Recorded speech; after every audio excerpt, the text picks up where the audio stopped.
नमस्कार दोस्तों। हम देख रहे हैं 7 सीक्रेट्स ऑफ सक्सेस किताब। जो मेरी ये किताब है 7 secret of success, a practical guide to get direction in life.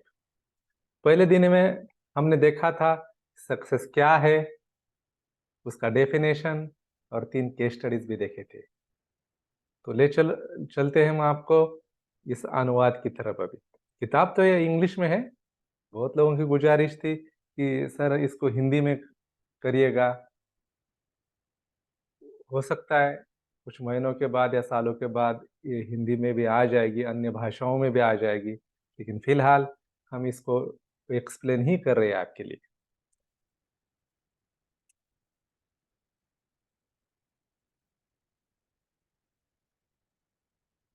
Page number 17 पर है हमें अभी। Success is a journey, not a destination. बहुत बार हम लोगों ने ये सेंटेंस तो पढ़ा है, सुना भी है बहुत लोगों से कि success is a journey, it's not a destination. तो इसको हमने बहुत ही अच्छे तरह से एक्सप्लेन किया है यहाँ पे, तो आप देख लेना अभी। जैसे कि many times we heard this sentence, success is a journey not a destination. Really, how many understand the correct meaning of it? May be very few. Suppose we are starting the journey of the trekking Mount Everest, just reaching at top of the Mount Everest and celebrating success, it's not the real success. मतलब हमने बहुत बार इस sentence को तो सुना है, success is a journey not a destination. मतलब success एक प्रवास है, यात्रा है, गंतव्य नहीं है। लेकिन अगर हम एक दूसरे उदाहरण के तौर पर भी देखेंगे, हमें माउंट एवरेस्ट के ऊपर जाना है और जस्ट माउंट एवरेस्ट के ऊपर चढ़ के 5 मिनट के लिए सेलिब्रेट करना, इसको सक्सेस नहीं कहेंगे। ये एक यात्रा है। शुरुआत से लेके पूरा जर्नी को हमें एंजॉय करने को आना चाहिए और उसी को ही तो सक्सेस कहते हैं। 5 मिनट सक्सेस को आपको सेलिब्रेट नहीं करना है, हमें पूरी यात्रा को, उस जर्नी को एंजॉय करना है।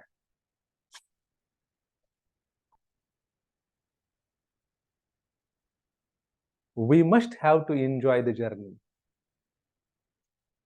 Whatever comes in the way does not matter. It may be pain or pleasure. Enjoy it. मतलब क्या है? हमारे रास्ते में चाहे दुख आए या सुख आए, उससे कुछ आपको फर्क नहीं पड़ना चाहिए। आपको उसको एंजॉय करना चाहिए। इसके ऊपर मैंने एक माइंडफुलनेस के प्रोग्राम में एक वीडियो बनाया है इसके ऊपर। आप देख लेना, मेरे यूट्यूब चैनल पे भी है ये। माइंडफुल माउंटेन करके, माउंटेन मेडिटेशन भी कह सकते हैं आप उसको। इसको देख लेना। मतलब माउंटेन की तरह होना चाहिए। मौसम आते हैं जाते हैं, सीजन आता है जाता है, बदलता है, लेकिन माउंटेन एक स्टिल है। उसी की तरह हमको इस सक्सेस को भी इंजॉय करने को आना चाहिए। चाहे दुख हो सुख हो, प्लेजर है, मतलब प्लेजर का मतलब सुख, पेन का मतलब होता है दुख। सुख है या दुख है, उससे कोई फर्क नहीं पड़ना चाहिए। उस यात्रा को हमें एंजॉय करना चाहिए।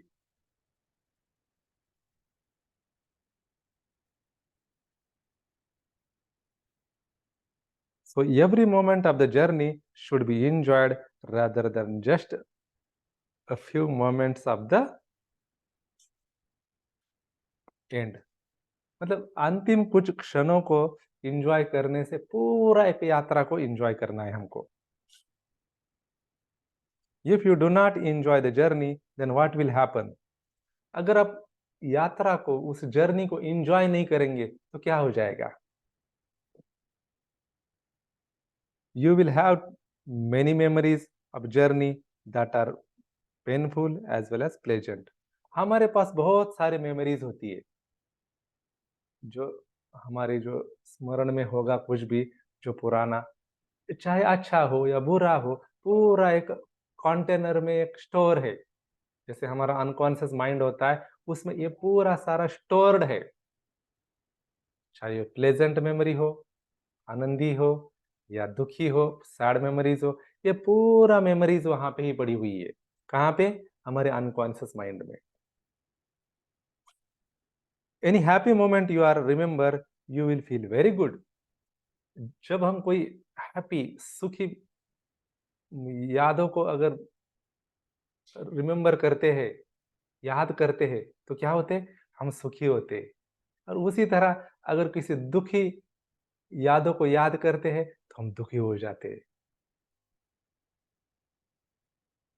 If you recollect the painful memories, it will be painful. So, even after conquering the highest peak, you will suffer because of your past memories.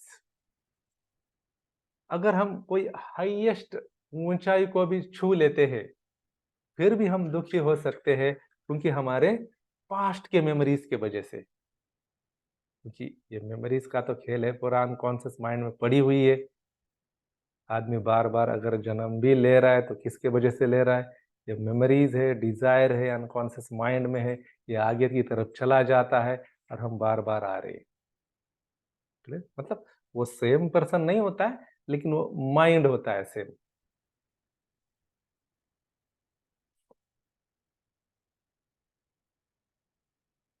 Suppose you are enjoying every moment of your journey, what will happen?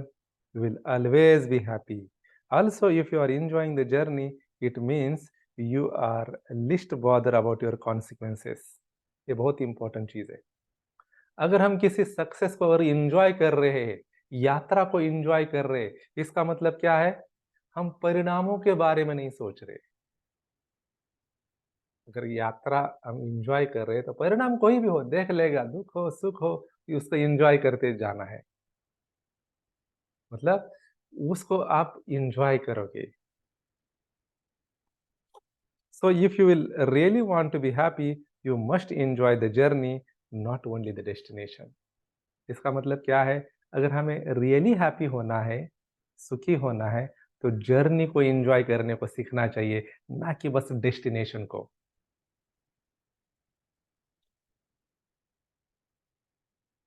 अब एक और भी मैं case study बताता हूँ यहाँ पे। While I was working with SIS India Limited, India's #1 security organization.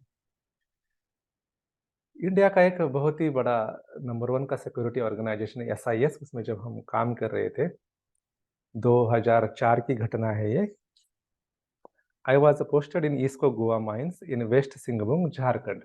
मैं झारखंड के जो वेस्ट सिंहभूम में बड़बिल के पास में गोवा करके एक जगह है, वहां पे मैं यूनिट कमांडर था। 400 लोगों के ऊपर कमांडर था। और उस समय एक आदमी की शादी हो रही थी। आदमी उस समय मिनिस्टर था। और मेरा ड्राइवर आके मुझे बता रहा था कि ये जो आदमी है, पहले हमारे माइंस में लेबर का काम करता था। उसके खेती बाड़ी में भी उसने काम किया था। मैंने उसका मैरिज अटेंड किया था उस आदमी का, जब वो मिनिस्टर था। ठीक है। और जब मैं दिल्ली में गया था 2005 में, तो देखा, न्यूज़पेपर पढ़ रहा था एक बार, तो वो आदमी चीफ मिनिस्टर बन गया था। लेबर से चीफ मिनिस्टर तक एक इनक्रेडिबल अचीवमेंट है। लेकिन बाद में मैंने सुना, पढ़ा भी कि वो एक तिहाड़ जेल में गया, कुछ कोयला का स्कैम हुआ था, उसमें तिहाड़ जेल में चला गया। लेबर से लेके एक मिनिस्टर तक, चीफ मिनिस्टर का बहुत बड़ी अचीवमेंट है। लेकिन आदमी का अगर एंड देखोगे तो क्या आप उसको सक्सेसफुल कहोगे? आप ही बताओ।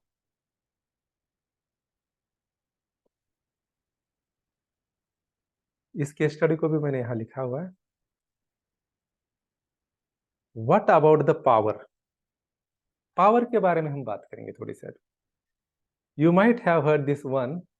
हमने आपने सुना होगा इस चीज को। In rough foggy weather, battleship radars register an object directly in their path. आपको डायरेक्ट हिंदी में ही बता देता हूँ इसको रीडिंग से अच्छा। एक जहाज था, जा रहा था, और सामने से वो देख रहा है कि एक दूसरा जहाज आ रहा है, और लगभग एक टकराव की तरफ है, कोलिजन की तरफ है। ठीक है, तो ये जहाज का जो कमांडर होता है वो सामने वाले को बोलता है, आई एम अ कमांडर। ठीक है, आप 20 फीट साउथ की नॉर्थ की तरफ चले जाओ। ठीक है, तो वहां से आंसर आता है, आई एम अ सी मैन। मतलब मामूली सा सी मैन होता है एक पोस्ट पे, I am a seaman, you go south 20 degree. वो बोलता है, this is a battleship, this is a battleship, better you go to the 20 degree north, 20 degree north की तरफ चले जाओ। वो बोलता है, this is a lighthouse, you go towards the south 20 degree.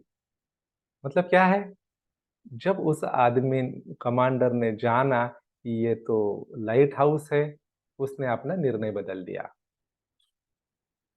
चाहे वो मामूली सी मैन भी क्यों ना हो और ये कमांडर भी क्यों ना हो, लेकिन उसके पास पावर था क्योंकि वो लाइट हाउस था। लाइट हाउस किस लिए होता है? दिशा दिखाने के लिए ही होता है जहाजों को।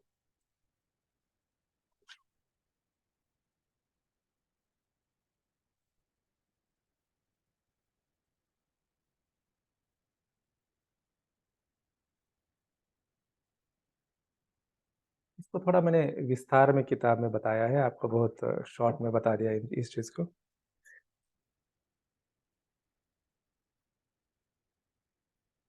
Adolf Hitler, the former director of the Germany, had a tremendous power. ये दूसरा केस स्टडी बता रहा हूँ। जैसे अडॉल्फ हिटलर था, जर्मनी का शहंशाह, बादशाह, सर्वोच्च, उसके पास बहुत पावर थी, लेकिन उसने आत्महत्या कर दी थी। क्या आप उसको सक्सेसफुल मान सकते हो? In 2008, I worked as a director training and placement in the Namakkal. While interviewing, the chairman was telling me about the power. जब 2008 में मैं इंटरव्यू दे रहा था, तब चेयरमैन मुझे बता रहा था वहां पे, देखो, ये बड़े बड़े जो मिनिस्टर है ना, उनको भी अगर कुछ काम करना हो तो वो मुझे भी पूछ लेते, उनको पावर है क्या? और तो मुझे भी पावर नहीं है।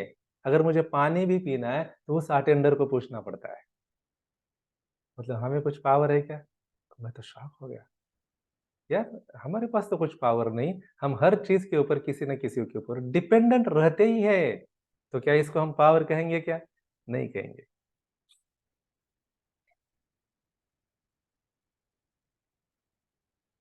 What about the name and fame? जैसे माइकल जैक्सन था, बहुत नेम एंड फेम थी उसके पास, 50-60 लाख के तो गद्दे के ऊपर सोता था, लेकिन बिना नींद की गोली खाए नींद नहीं आती थी। क्या फायदा उस वेल्थ का, नेम फेम का?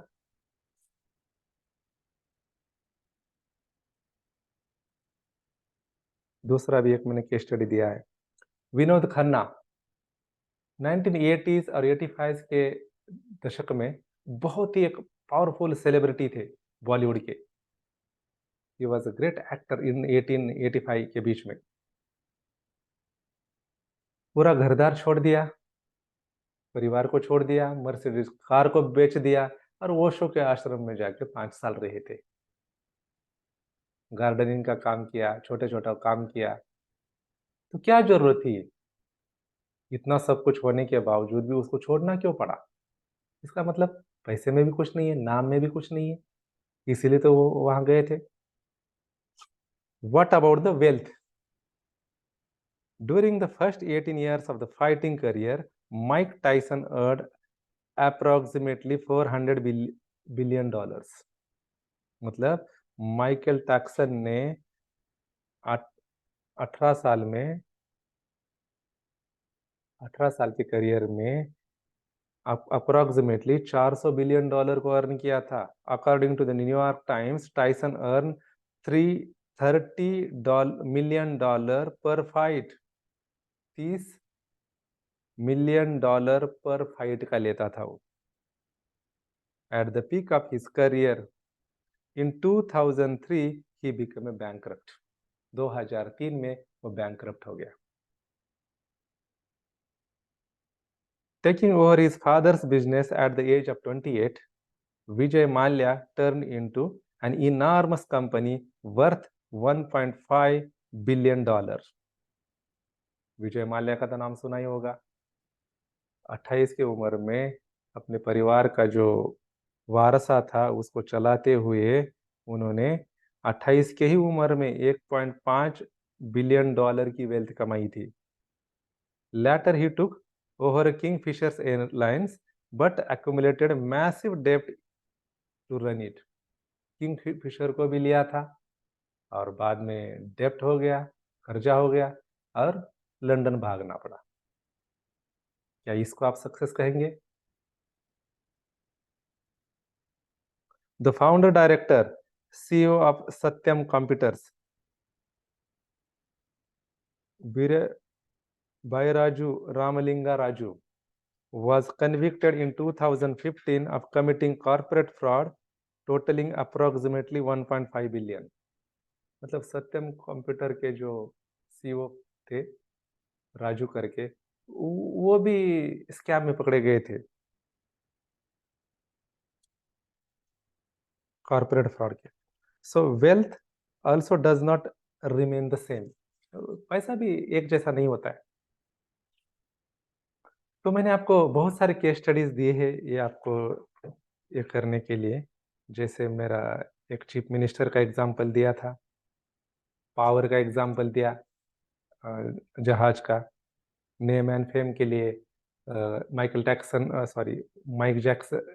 जैक्सन का दिया था, विनोद खन्ना का दिया, नेम फेम के लिए भी, पैसे के लिए भी। माइक टाइसन का भी दिया था वेल्थ के लिए, और आपका जो विजय माल्या का दिया, सत्यम कंप्यूटर का जो राजू था उसका भी दिया। मतलब बहुत सारे एग्जाम्पल इस किताब में देने की कोशिश की है मैंने, ताकि आपको सक्सेस की डेफिनेशन को समझ में आएगा। कोई बहुत पैसे वाला था, उसके पास पैसा रहा नहीं ज्यादा दिन के लिए, नेम फेम थी वो भी रही नहीं, हेल्थ होगी किसी के पास वो भी रही नहीं बाद में, मतलब पावर भी रही नहीं। मतलब सक्सेस कोई एक चीज के ऊपर हम काउंट नहीं कर सकते। इसीलिए सक्सेस को आप जर्नी की तरह महसूस करो, जर्नी की तरह उसको एक्सपीरियंस करो, ताकि आपको ज्यादा से ज्यादा हैप्पीनेस मिलेगा लाइफ में।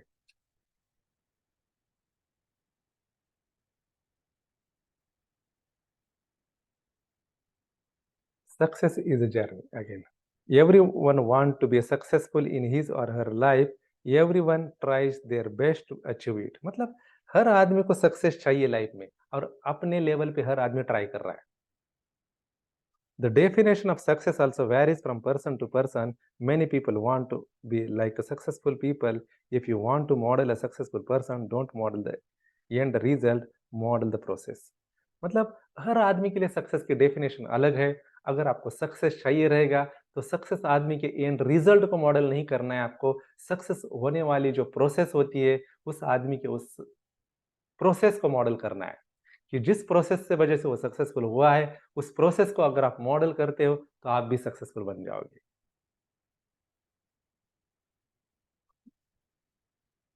Because it is the process that converts the ordinary into extraordinary. Do you think that successful people become successful in overnight? Whether it is a business leader, political leader, or artist leader, spiritual leader, educational leader, or any other type of leader, कहीं overnight में कोई success हुआ है क्या? नहीं हुआ है। It takes years and years them to achieve their height. Do you think that enlightenment will happen in the one day? No. उनको बहुत सालों लग गए। या कोई बिजनेस लीडर हो, पॉलिटिकल लीडर हो, स्पिरिचुअल लीडर हो, किसी को भी बहुत समय लगा है। तो कोई एक दिन में इनलाइटमेंट भी होता है क्या? नहीं होता है। Not possible. There was an example of the king Janaka. He got down off the horse and got enlightened. एक एग्जाम्पल है जनक का, राजा जनक का, घोड़े से उतरा और इनलाइटनमेंट हो गया. It may seems like a person gets success in a day, but for that his preparation might have started many months or years ago. लोगों को लगता है कि एक दिन में ये हो गया, तो ऐसा थोड़ा होता है, एक दिन में नहीं होता, बहुत सालों से उसकी प्रिपरेशन होती होगी उस चीज के लिए. It is a process. I read somewhere that you should concentrate on the root rather than the fruit. मतलब मैंने कहीं पे पढ़ा था ये कि हमें रूट पे फोकस देना चाहिए, फ्रूट पे नहीं. तो रूट जितना हमारा मजबूत होता है उतना ही ट्री आगे बढ़ेगा. If you really want to become successful, then model the process applied by the successful people. अगर हमें रियली सक्सेसफुल बनना है तो सक्सेसफुल लोगों के प्रोसेस को मॉडल करना सीखना चाहिए. तो ये जो किताब है 7 सीक्रेट्स ऑफ सक्सेस, इसको हम पढ़ रहे, एक्सप्लेन भी कर रहे. तो मॉडल करने के लिए बहुत सारी चीजें मैं एनएलपी में भी सिखाता हूँ, न्यूरो लिंग्विस्टिक प्रोग्रामिंग में क्या मॉडल करना है. जैसे फिजियोलॉजी होती है, मेंटल सिंटैक्स है और बिलीफ है. ये 3 चीजों को मॉडल करना होता है. तो कहीं पे जब मॉडलिंग का थोड़ा बहुत आया होगा तो वहां पे मैंने मेंशन किया होगा, लेकिन इस चैप्टर में नहीं किया है इस चीज को मेंशन.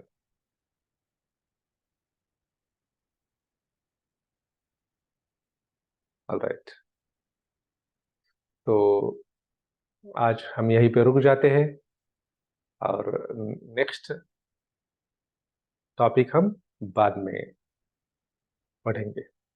Alright, thank you.